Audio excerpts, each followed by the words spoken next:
Ageo capítulo 1, versículos 1 y 2. El año segundo del rey Darío, en el mes sexto, el día primero del mes, vino la palabra del Señor, literalmente fue la palabra del Señor por medio del profeta Ageo a Zorobabel, hijo de Salatiel, gobernador de Judá, y al sumo sacerdote Josué, hijo de Josadac, diciendo: así dice el Señor de los ejércitos.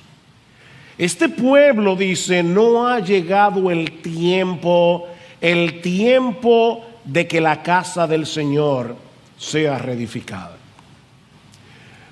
Tal como se ha estado anunciando, en la mañana de hoy vamos a comenzar a estudiar este libro, el libro de Ageo, uno de los últimos libros del Antiguo Testamento. Ageo pertenece al grupo de los profetas menores, llamados así no por ser menores en importancia o por ser menos inspirados que los otros libros de la Biblia, sino porque son menores en tamaño en comparación con los profetas mayores, es decir, Isaías, Jeremías, Ezequiel y Daniel. Lamentablemente, hermanos, y Marcos decía algo de esto al inicio del culto, muchos creyentes descuidan la lectura de estos libros. No es común escuchar a un cristiano decir que Sofonías es uno de los libros favoritos de la Biblia, o que está haciendo un estudio profundo y exhaustivo del libro de Nahum o del profeta Amós. De hecho, mis hermanos, no es común que en las iglesias se predique una serie expositiva en uno de los libros de los profetas menores, a no ser, obviamente, el libro de Jonás o de Habacuc, tal vez de Malaquías, pero mis hermanos, no es común. Sin embargo, la realidad es que toda la Escritura es inspirada por Dios, dice Pablo en 2 Timoteo capítulo 3, versículo 16, y por lo tanto toda la Escritura es útil para enseñar, para corregir, para redarguir, para instruir en justicia, a fin de que el hombre de Dios sea perfecto, sea maduro, sea completo y esté enteramente preparado para toda buena obra. Y Pablo dice en Romanos capítulo 15, versículo 4, que las cosas que antes se escribieron para nuestra enseñanza se escribieron, a fin de que por la consolación de las Escrituras tengamos esperanza. Mis hermanos, la Biblia no es un mero recuento de las palabras que Dios habló para un pasado distante. No, la palabra de Dios es viva, la palabra de Dios es eficaz y es más cortante que toda espada de doble filo. Mis hermanos, este libro está vivo. Y su vida, la vida de este libro, palpita en cada una de sus páginas, desde Génesis hasta Apocalipsis, porque toda la Escritura es inspirada por Dios. Y este libro en particular, que vamos a comenzar a exponer en el día de hoy, es de suprema importancia para el pueblo de Dios de todas las edades, de todas las épocas, porque este libro, mis hermanos, es un llamado que vino de parte de Dios, directamente de Dios, un llamado a sacudirnos de la apatía espiritual, un llamado a trabajar con esperanza, con energía para la expansión del reino de Dios.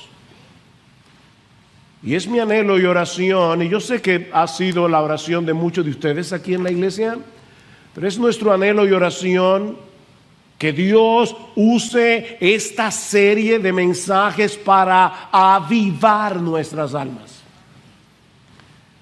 Mis hermanos, que Dios obre entre nosotros, que el Espíritu Santo hable a cada uno de nosotros en estos próximos domingos a través de estas palabras que el mismo Espíritu inspiró hace cientos de años atrás, pero que siguen tan vivas y tan eficaces como el primer día que Ageo las habló. Pero antes de pasar a considerar el contenido de este libro, veamos en primer lugar su contexto histórico. Algo que podemos decir de prácticamente todos los libros de la Biblia, tal vez con la excepción del libro de Proverbios o de Cantar de los Cantares, es que necesitamos un contexto, el contexto histórico, para poder entender qué fue lo que Dios habló hace cientos de años atrás, para entonces poder entender qué es lo que Él nos está hablando a nosotros en el día de hoy. Ageo es uno de los profetas que ministró a la nación de Israel luego del exilio babilónico. Pastor, ¿y qué es eso? Veo que hay muchas visitas aquí, déjenme explicar un poco de qué se trata esto. Dios había estado llamando a su pueblo a que se arrepintieran de sus pecados, a que se volvieran a Él a través de todos sus profetas, pero ellos decidieron cerrar su corazón a la voz de Dios hasta que fue demasiado tarde. En el año 586 antes de Cristo, Nabucodonosor, rey de Babilonia, destruyó la ciudad de Jerusalén, arrasó con el templo y una gran cantidad de judíos fueron deportados, fueron al exilio en Babilonia, que era la potencia militar de aquellos días. Pero durante todos los años que duró ese cautiverio, 70 años, Dios mantuvo viva la esperanza del pueblo, anunciando a través de los profetas que regresarían del exilio y que volverían a construir la ciudad y el templo. Finalmente Dios cumplió su promesa cuando Ciro el Grande, rey de Persia, emitió un decreto en el año 538 antes de Cristo, permitiendo que los judíos regresaran a Jerusalén y reconstruyeran el templo. Y de esa manera, aunque probablemente Ciro no lo sabía, él estaba cumpliendo lo que Isaías había profetizado unos 300 años antes, donde no solamente decía que un rey persa iba a emitir este decreto, sino que Isaías menciona a Ciro por nombre. Al año siguiente, en el año 537 antes de Cristo, unos 50,000 judíos regresaron a Jerusalén, liderados por Zorobabel, que era un descendiente de David, y de hecho si leen en Mateo 1 se van a dar cuenta que es uno de los nombres que aparecen en la genealogía de Jesús, y por Josué el sumo sacerdote. Tan pronto regresaron a Jerusalén, dice en Esdras capítulo 3, versículo 3, que repararon el altar para poder llevar a cabo los sacrificios, y en la primavera del siguiente año ya habían puesto los cimientos para reedificar el templo. Así que todo parecía estar marchando bien, hasta que algunas tribus vecinas comenzaron a oponerse a la reconstrucción, especialmente los samaritanos. Para colmo de males, el rey Ciro murió en batalla, y su sucesor, el rey Asuero, comenzó a recibir presión para que detuviera ese proyecto de reconstrucción. Obviamente, mis hermanos, todo esto causó un gran desánimo en los israelitas hasta que la reconstrucción se detuvo por completo. Y poco a poco, estos judíos que regresaron del exilio se fueron acostumbrando a celebrar sus sacrificios en las ruinas del templo, mientras se involucraban de lleno en sus propios negocios, en sus propios asuntos. Esa lamentable situación se mantuvo así por 17 años, hasta que Dios levantó a dos de sus profetas, Ageo y Zacarías, para mover al pueblo a retomar la tarea para la cual habían regresado del exilio. Es en ese contexto que Ageo pronuncia 4 mensajes de parte del Señor, que son los que encontramos en el libro del profeta Ageo. Estos mensajes fueron pronunciados en un periodo de 4 meses, en el año 520 antes de Cristo. Y es increíble porque Ageo es cuidadoso en fechar cada uno de estos mensajes. Y el domingo que viene vamos a ver por qué. Pero estos 4 mensajes, obviamente, haciendo una equivalencia con nuestras fechas actuales, el profeta Ageo predicó su primer sermón el 29 de agosto, el segundo el 21 de septiembre, el tercero el 17 de octubre y el cuarto el 18 de diciembre. Así que fue un ministerio muy breve, pero que tuvo enormes repercusiones en la historia de Israel en particular, como vamos a ver en estos 5 mensajes, y en la historia de la redención en general. Dios estaba despertando a su pueblo de su apatía espiritual por medio de su palabra. Mis hermanos, la palabra de Dios juega un papel protagónico en el libro de Ageo. Tanto así que en estos 38 versículos del libro, 15 en el primero, 23 en el capítulo segundo, Ageo menciona 23 veces expresiones como estas. Vino la palabra del Señor.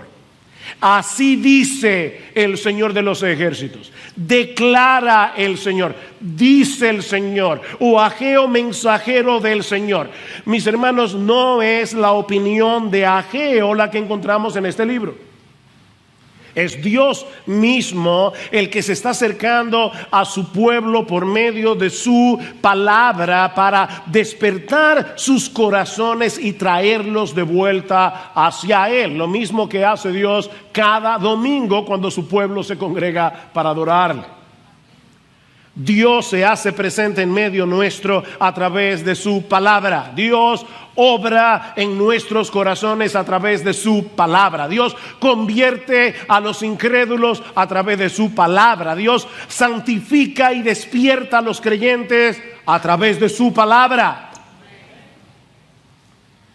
Él mismo ha dicho por medio de Isaías que la palabra que sale de su boca no volverá a él vacía, sino que hará lo que yo quiero, dice Dios, y será prosperada en aquello para que la envié.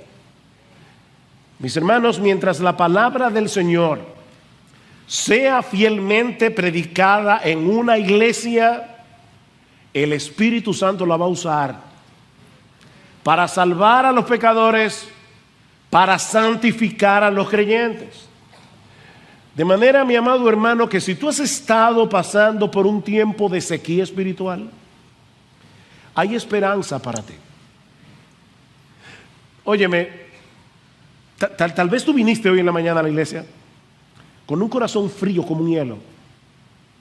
Y mientras cantábamos, tu mente estaba en otra cosa. Pero hay esperanza para ti. ¿Tú eres creyente?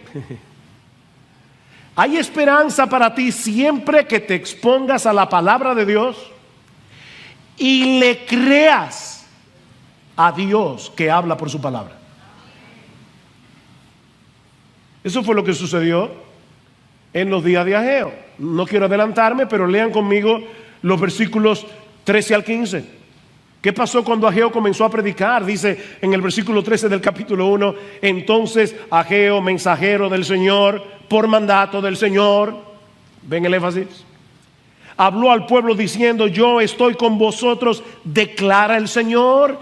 Y despertó el Señor el espíritu de Zorobabel, hijo de Salatiel, gobernador de Judá, y el espíritu del sumo sacerdote Josué, hijo de Josadac, y el espíritu de todo el remanente del pueblo. Y vinieron y comenzaron la obra en la casa del Señor de los ejércitos, su Dios, el día 24 del mes sexto, en el año segundo del rey Darío. ¿Cuándo fue que Ageo comenzó a predicar? El día primero del mes sexto. ¿Y cuándo fue que retomaron la labor de reconstrucción? El día 24 de ese mismo mes. ¿Cuántos años tenían ellos con la labor detenida? 17 años. Y en 23 días, la palabra de Dios transformó esa nación. Lo que no hicieron en 17 años, comenzaron a hacerlo en 23 días. ¿Saben por qué? Porque vino la palabra del Señor por medio del profeta Ageo. Esta palabra es viva y eficaz. Mis hermanos, nunca permitamos, y ahora estoy pensando en los más jóvenes de esta iglesia, de hecho en los más jóvenes, en los más jovencitos. Cuando ustedes crezcan y sean miembros de esta iglesia y ya ninguno de nosotros estemos aquí, nunca permitan que sustituyamos la palabra de Dios predicada desde este púlpito para hacer cosas más entretenidas, para hacer cosas más llamativas, porque solo la palabra de Dios es viva y eficaz. Nunca permitamos que la palabra de Dios deje de ser central en esta iglesia, porque solo el Espíritu Santo puede traer un verdadero avivamiento en medio del pueblo de Dios, y Él lleva a cabo esa obra por medio de la palabra que Él mismo inspiró, su palabra. ¿Y cuál es el contenido de estos mensajes que Ageo predicó a la nación de Israel por mandato de Dios? Bueno, eso nos lleva a nuestro segundo encabezado. Ya vimos el contexto histórico del libro. Veamos ahora en segundo lugar su tema principal.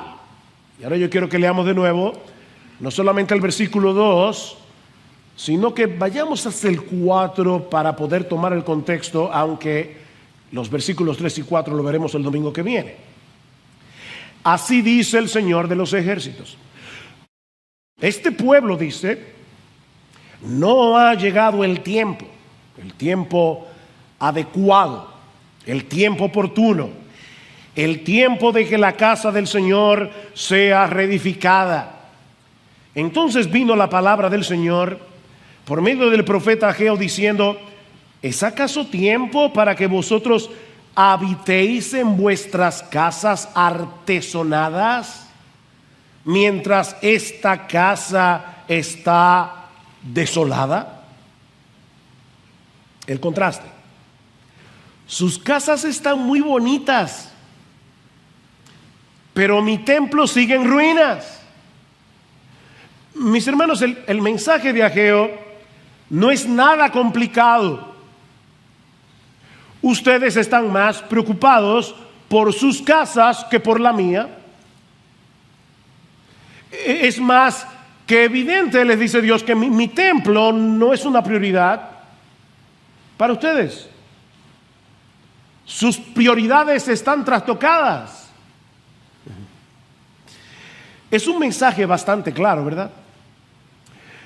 Lo que puede que no sea tan obvio para algunos es la importancia que tenía el templo para el pueblo de Israel en el antiguo pacto. Mis hermanos, no se confundan pensando que lo que le preocupaba a Dios es que no le construyeran un edificio, un monumento. Lo que está detrás de esta amonestación de Ageo es algo mucho más profundo. Tanto el tabernáculo durante el Éxodo y por muchos años en la historia de Israel, como luego el templo en el tiempo de Salomón, eran los lugares donde Dios manifestaba su gloria, donde Dios manifestaba su presencia especial en medio de su pueblo. En ambos lugares Dios recreaba en cierto modo lo que Adán y Eva perdieron en el paraíso por causa del pecado. Esa relación de deleitosa comunión con el Dios vivo y verdadero. De hecho, algunos se preguntan por qué se dan tantos detalles de la construcción del tabernáculo o de la construcción del templo. Si ustedes leen con cuidado estos pasajes, van a encontrar bueyes, un mar de bronce, palmeras esculpidas, granadas. Y uno se pregunta, ¿y todo eso para qué servía? para recordarle al pueblo de Israel el huerto que ellos habían perdido, el paraíso perdido, para recordarles el jardín del Edén. Mis hermanos, me encanta cómo Dios describe en el libro de Éxodo, al principio, qué fue lo que sucedió cuando Él los rescató de la esclavitud en Egipto. Oigan lo que dice en Éxodo 19:4. Vosotros habéis visto lo que he hecho a los egipcios y cómo os he tomado sobre alas de águila y os he traído a mí. Os he traído a mí. ¿Ustedes escucharon eso?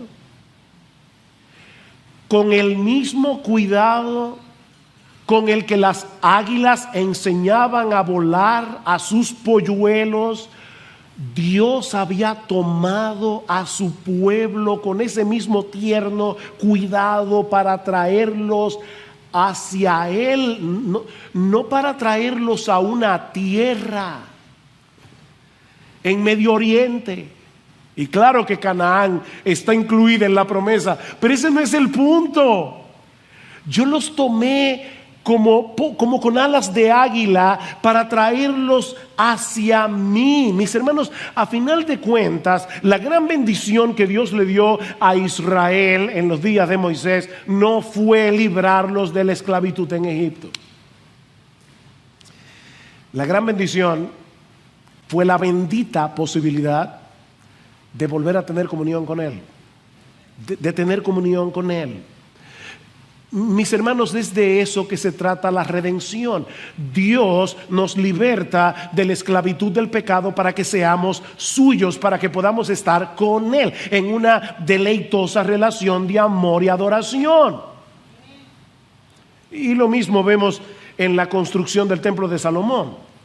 Cuando Salomón ora al Señor y dedica el templo, dice en Primera de Reyes 9:3, yo he oído tu oración, le dice Dios, y tu ruego que has hecho en mi presencia. Yo he santificado esta casa que tú has edificado para poner mi nombre en ella para siempre, y en ella estarán mis ojos y mi corazón todos los días. Wow. Dios le está diciendo, ese templo de piedra yo lo convertí en un santuario para mí. Mi nombre estará allí, mi corazón estará allí, mis ojos estarán allí. Cuando ustedes oren aquí, yo los voy a escuchar como si ustedes estuvieran orando en el mismo cielo. Es por eso, mis hermanos, que la destrucción del templo durante la invasión babilónica fue un verdadero desastre para la nación de Israel. Ese Dios que había hecho un pacto con ellos, que les había prometido que ellos serían su pueblo y que Él sería su Dios, los estaba privando de su mayor bendición, de su más preciado tesoro, su propia presencia en medio de ellos. De nada servía que Ciro emitiera un decreto para que los judíos regresaran a su tierra si ellos no podían disfrutar de la presencia de Dios.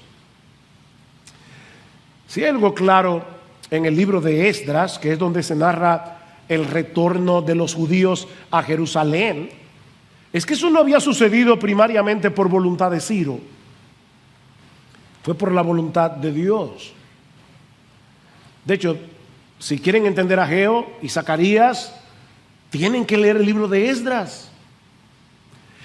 Y escuchen ahora cómo comienza el libro de Esdras. En el primer año de Ciro, rey de Persia, para que se cumpliera la palabra del Señor por boca de Jeremías, el Señor movió el espíritu de Ciro, rey de Persia, y éste hizo proclamar por todo su reino y también por escrito, diciendo: así dice Ciro, rey de Persia, el Señor, el Dios de los cielos, me ha dado todos los reinos de la tierra, y Él me ha designado para que le edifique una casa en Jerusalén que está en Judá. El que de entre vosotros pertenezca a ese pueblo, sea su Dios con él, que suba a Jerusalén que está en Judá y edifique la casa del Señor, Dios de Israel. Él es el Dios que está en Jerusalén. Mis hermanos, no era para complacer a Ciro que ellos debían reconstruir el templo. Ellos debían hacerlo porque esa era la voluntad expresa de Dios. Y era la voluntad expresa de Dios porque Él quería que volvieran a disfrutarlo a Él. Su presencia. Por eso era tan grave esa apatía de Israel en los días de Ageo. Ellos están manteniendo en poco la gloria de Dios. Ellos están manteniendo en poco la presencia de Dios en medio de ellos. Mis hermanos, es impresionante pensar que el Dios del universo quiera tener relación con nosotros. Dios quiere tener comunión con nosotros. Entrar en una relación de pacto con nosotros para ser nuestro Dios. Y es una verdadera tragedia que caigamos en tal apatía que eso deje de sorprendernos. Déjame ver cómo yo te lo pongo. Yo le pedí al Señor esta mañana, por favor dame palabra. Hermanos, el Rey de los Reyes, el Señor de los Señores, el Creador de las galaxias, el que gobierna todas las cosas con la palabra de su poder, el Dios de toda gloria, el Dios inmenso, el Dios todopoderoso, perfecto en justicia, perfecto en santidad, el Dios omnipresente, el Dios omnipotente, el Dios omnisciente, hizo un pacto con nosotros para ser nuestro Dios y para que nosotros seamos su pueblo. ¿Quién entiende eso? De hecho, es interesante notar que el nombre de Yahvé o Jehová, o como lo traduce la Biblia de las Américas, Señor, ustedes se van a dar cuenta que es Yahvé porque en la Biblia de las Américas tiene todas las letras en mayúscula. Ese nombre aparece 32 veces en los 38 versículos de Ageo. El Dios del pacto, Yahvé. 32 veces en 38 versículos. Dios se refiere a sí mismo como Yahvé, Jehová. Yo soy el Dios del pacto. Mis hermanos, el énfasis es evidente. El Dios del pacto ha dejado de ser vuestra prioridad. Es lo que Ageo les está diciendo. Y cuando eso sucede, hacemos un terrible intercambio. Sustituimos al Creador por las criaturas.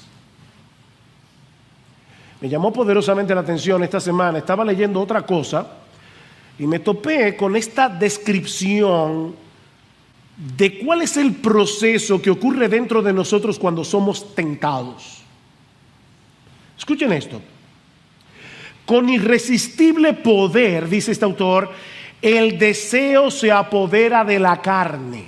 No importa si se trata del deseo sexual o de ambición o vanidad o deseo de venganza o amor por la fama y por el poder o codicia por el dinero. El punto es que el gozo en Dios se extingue en nosotros y buscamos todo nuestro gozo en la criatura. Y ahora escuchen. En ese momento Dios es completamente irreal para nosotros, pierde toda realidad y solo el deseo por la criatura es real. Satanás no nos llena de odio hacia Dios, sino de olvido de Dios. ¿Vieron eso? Dios se vuelve irreal. Comienza a ser un concepto teológico, pero deja de ser una persona con la que nosotros podemos tener relación. Eso era lo que estaba sucediendo con estos israelitas en los días de Ageo. Ellos estaban tan inmersos en su propio mundo que no tenían tiempo, ni recursos, ni energías para ocuparse de su relación personal con Dios. Cada vez que piensen en el templo, no olviden de qué se trata el templo. No tenemos tiempo para estar con Dios. No tenemos tiempo para buscar su gloria. No tenemos tiempo para la expansión de su reino. Y por supuesto, ellos tenían una buena excusa. Este pueblo dice, y Dios lo había oído, no ha llegado el tiempo. Y obviamente es el tiempo oportuno, el tiempo adecuado. Tenían una buena excusa. No es el momento más oportuno. Es impresionante, ¿verdad, hermanos? Cómo el pecado que mora en nosotros nos mueve a convencernos de que nosotros tenemos una buena razón para no obedecer a Dios. El pecado nos engaña, nos seduce. El pecado es una especie de locura, al final de cuentas. No es el momento oportuno para yo levantarme temprano a buscar al Señor en su palabra por medio de la oración. No es el momento oportuno para venir a congregarme con el pueblo de Dios en el día del Señor. No se dejen de congregar como algunos tienen por costumbre. No, es que este no es el momento. No es el momento oportuno para poner mis dones en operación en medio de su iglesia para beneficio de otros creyentes. No es el momento oportuno para ser generoso en mis ofrendas para que la obra de Dios se siga expandiendo. Nunca es el momento oportuno. Pero Dios, que nos conoce infinitamente mejor que lo que nosotros nos conocemos a nosotros mismos, y que nos ama tiernamente, nos llama a recapacitar. Reflexiona, mi hijo. Miren, déjenme decirle algo de antemano. Dios no necesita nuestros dones, Dios no necesita nuestro dinero, Dios no necesita nuestro tiempo, Dios no necesita nada de nosotros. Cuando Él nos llama a venir a Él, cuando Él nos llama a servirle, cuando Él nos llama a congregarnos, es para tu bien y el mío, no para Él. Él no nos necesita, no te necesita, ni a mí tampoco. Pero Él nos ama. Y Él dice, Dios mío, yo no quiero que tú hagas ese terrible intercambio de dejarme a mí, que soy el más glorioso de todos los seres, para adorar mis criaturas. Porque al final de cuentas ese trastueque de prioridad no es más que idolatría. Y la idolatría es destructiva.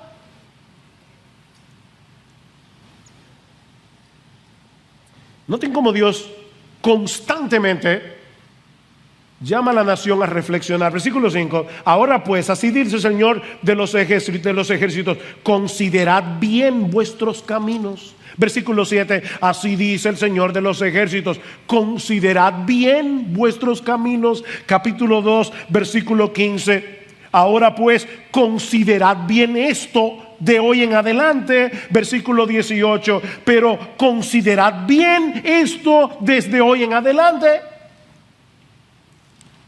Consideren, reflexionen. Ahora, mis hermanos, ¿saben todavía lo que es más sorprendente de esta historia que está detrás del libro de Ageo? Que apenas unos 18 años antes, estos israelitas estaban apasionadamente comprometidos con Dios. Y esto sí que es una advertencia para todos nosotros. Tú puedes estar hoy ardiendo como un querubín, y si descuidas tu vida espiritual, tu relación con el Señor, tu día a día con Él, vas a terminar apagado. Mis hermanos, cuando Ciro el Persa emitió su decreto, un montón de judíos decidieron quedarse en Babilonia, en Persia, porque se habían acomodado allí. Pero estos 50,000 decidieron regresar. Y uno lee rápidamente que volvieron, recorrieron nada más y nada menos que 1,000 kilómetros más o menos en los caminos de aquellos días. Estos hombres y mujeres querían hacer la voluntad de Dios. Mis hermanos, este no era un viaje fácil.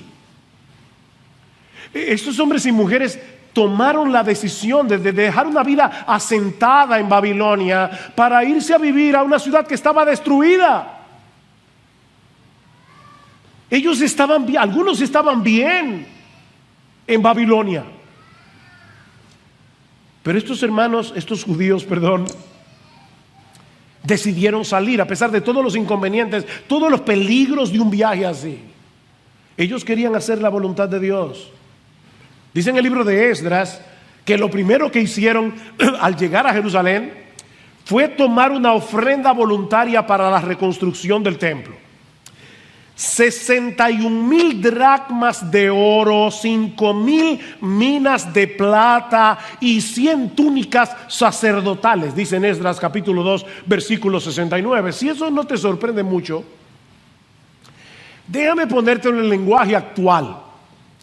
50,000 judíos acaban de llegar un viaje de 1,000 kilómetros y lo primero que hacen es recoger una pequeña ofrenda, 13,200 onzas de oro, que al precio actual son más o menos 24 millones de dólares.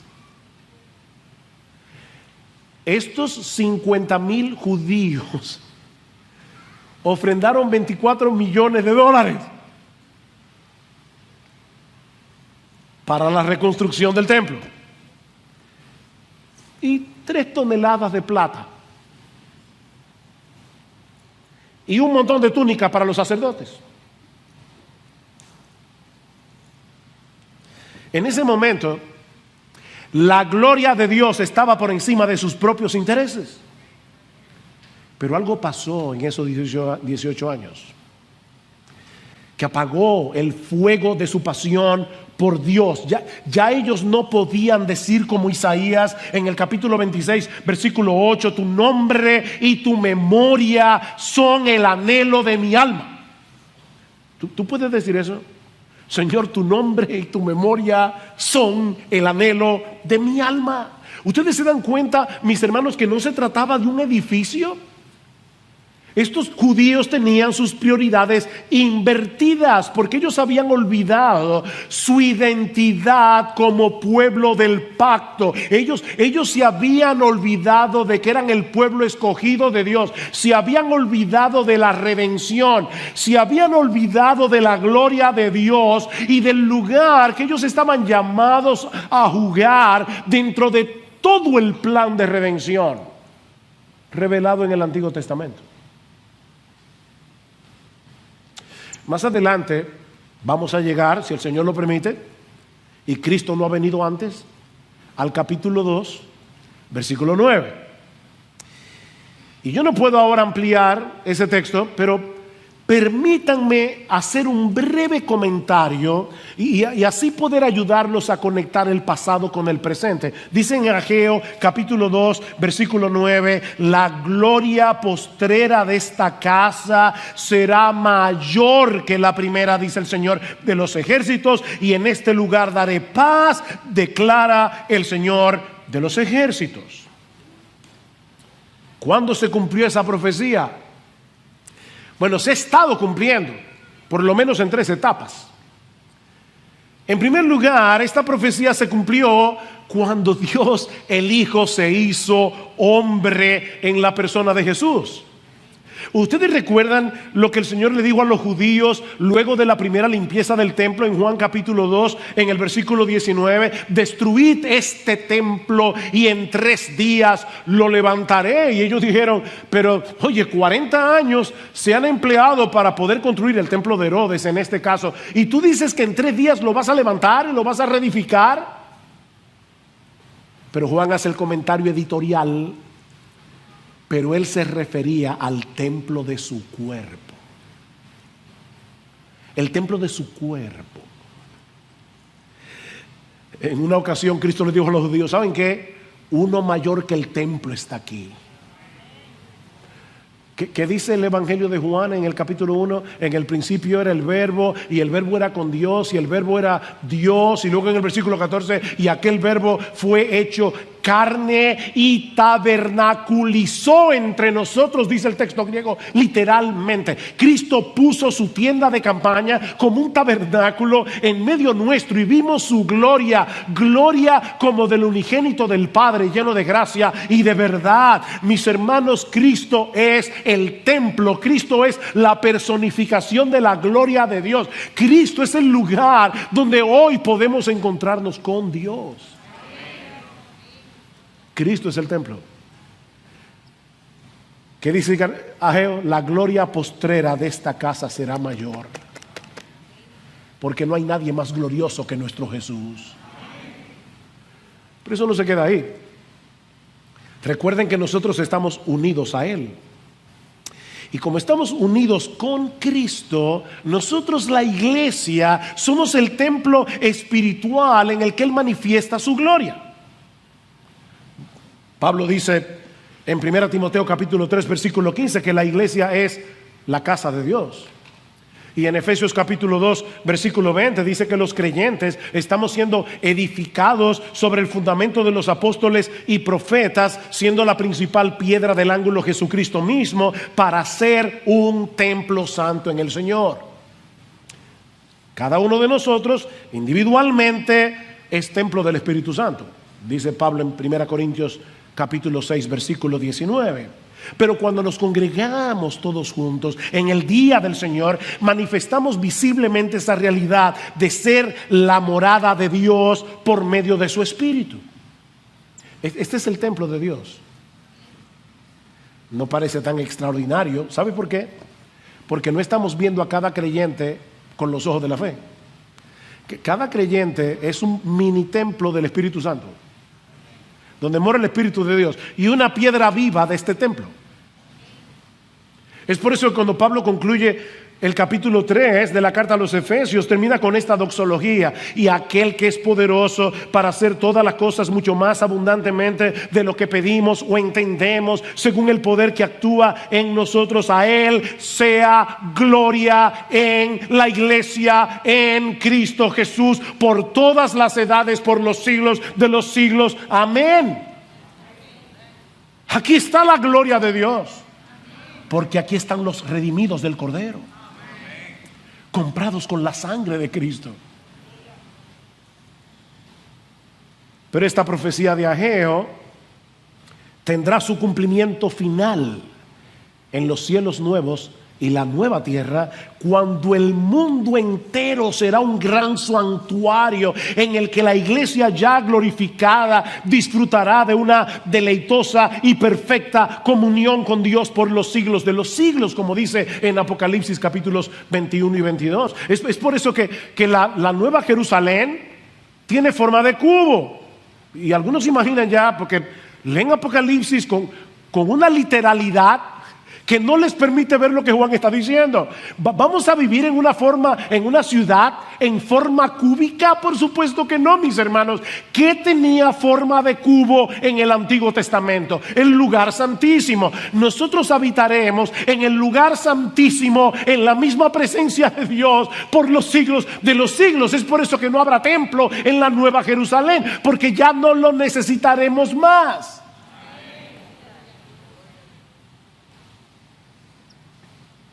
Ese es el clímax de la historia redentora.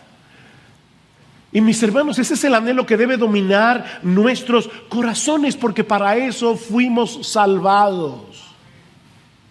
Jesús no dio su vida en el Calvario simplemente para que vayamos al cielo o para que tengamos una vida que no termina nunca.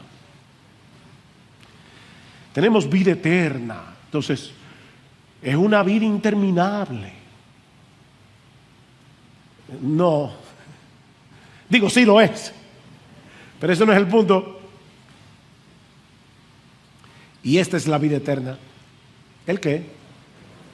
Que te conozcan a ti, el único Dios verdadero, y a Jesucristo a quien has enviado. Cristo no define la vida eterna en relación de tiempo, la define en términos de comunión. Él derramó su sangre en la cruz para que podamos conocer al Dios vivo y verdadero, para volver a disfrutar de una deleitosa comunión con Él. Eso es estar verdaderamente vivos. Más adelante nosotros veremos lo que implica tener a Dios como prioridad ocupándonos de su casa. Porque muchos predican del libro de Ageo solamente para decirle a la iglesia: ofrenden para construir el edificio. Bueno, eso es parte, pero no es el asunto. No. La casa de Dios y ocuparnos de la casa de Dios no es primariamente ocuparnos de este edificio de varilla y cemento. Es ocuparnos de las piedras vivas que conforman ese templo, que se llama la iglesia. Pero eso lo veremos en otro mensaje. Mi llamado en el día de hoy es el mismo que hizo Ageo hace cientos de años. Consideren, recapaciten. Mi hermano, mi hermana, ¿qué tan real, qué tan valioso, qué tan precioso, qué tan adorable, qué tan glorioso sigue siendo Dios para ti hoy?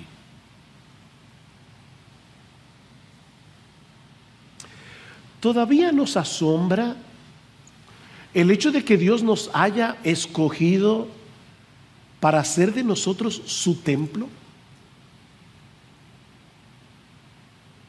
Los discípulos están tristes, Cristo les ha dicho que se va, y el Señor tiene que decirles: no se turbe vuestro corazón, creéis en Dios, creed también en mí. En la casa de mi Padre muchas moradas hay. Y ellos se quedan ahí pensando en esas moradas, pero luego Cristo le dice en el versículo 23: el que me ama, mi palabra guardará, y mi Padre le amará, y vendremos a él y haremos morada con él. Miren, no se preocupen, en lo que ustedes lleguen a aquellas moradas, ¿saben lo que yo voy a hacer? Yo voy a traer la morada a sus corazones. ¿Te asombra eso? Cristo vive en ti por su Espíritu. Somos templo del Espíritu Santo. Mis hermanos, con cuánta expectativa nosotros venimos cada domingo a congregarnos como iglesia para disfrutar de su presencia especial al escuchar su palabra. No, nos emociona todavía la realidad de que por medio de Cristo hemos sido justificados, hemos sido santificados, hemos sido adoptados en la familia de la fe para que ahora Dios pueda ser nuestro Padre. ¿Te emociona eso? Que tú dices: Señor, y ahí está Dios el Padre escuchándote. ¿Sigue siendo su palabra más dulce que la miel y más preciosa que el oro? Miren, mis hermanos, nunca se acerquen a la lectura de la Biblia con ese espíritu legalista de tengo que leer la Biblia porque ese es mi deber. No, yo quiero leer la Biblia porque aquí es que están las promesas de Dios. Yo quiero leer la Biblia porque quiero entender mejor quién es Cristo. Yo quiero leer la Biblia porque aquí es donde se revela el diamante del Evangelio. Yo quiero leer la Biblia porque de lo contrario yo no puedo tener comunión con mi Padre. es a través de este libro.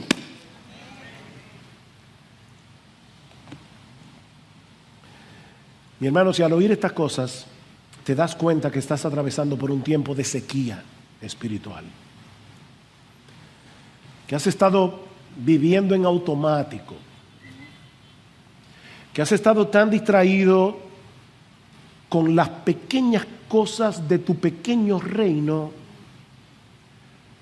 que estas gloriosas verdades tan extraordinarias se han vuelto triviales para ti. No te quedes ahí. No te quedes ahí postrado, recordando con nostalgia ese fuego que ya no está. Wow, yo me acuerdo cuando yo era recién convertido. No te quedes en ese mundo de nostalgia.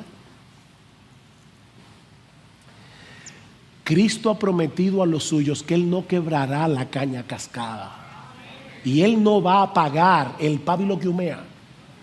Aunque sea una llamita, Él vino a darnos vida y vida en abundancia. Mi hermano, mi hermana, pídele ahora en oración al Señor que vuelva a encender la llama de la pasión por Él. Pídeselo, apropiate de las palabras con las que Pablo ora por la iglesia en Éfeso. Que el Dios de nuestro Señor Jesucristo, el Padre de gloria, os dé espíritu de sabiduría y de revelación en el conocimiento de Él, alumbrando los ojos de vuestro entendimiento, para que sepáis cuál es la esperanza a la que Él os ha llamado y cuáles las riquezas de la gloria de su herencia en los santos. Y parece que Pablo no encuentra las palabras apropiadas. Y cuál la supereminente grandeza de su poder para con nosotros los que creemos, según la operación del poder de su fuerza, la cual operó en Cristo, resucitándole de los muertos y sentándole a su diestra en los lugares celestiales. ¿Saben lo que Pablo está diciendo aquí? Órale a Dios que te abra los ojos para que tú entiendas de una vez por todas que el mismo poder que obró en Cristo para resucitarlo de los muertos es el mismo poder que obró en ti para darte vida, para regenerarte, para que tú pudieras creer.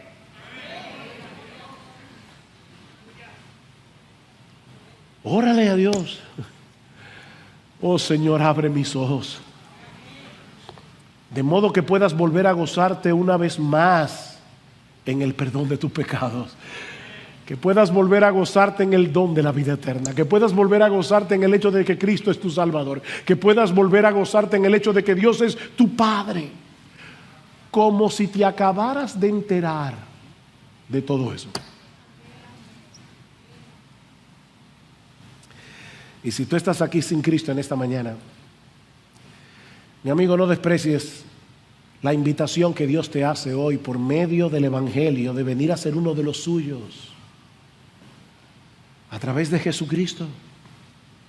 Él murió en la cruz para que pecadores como tú y como yo podamos ser salvos en Él. Mi amigo, la muerte de Cristo en la cruz es una evidencia contundente de nuestra pecaminosidad, de nuestra perdición. Él tuvo que venir a salvarnos porque estábamos perdidos y porque solo Él, el Dios encarnado, podía pagar nuestra deuda con la justicia infinita de Dios. Arrepiéntete de tus pecados. Arrepiéntete de tus pecados. Y ven a Cristo, descansando únicamente en su justicia y en el precio que Él pagó al morir por pecadores. Y ¿sabes qué?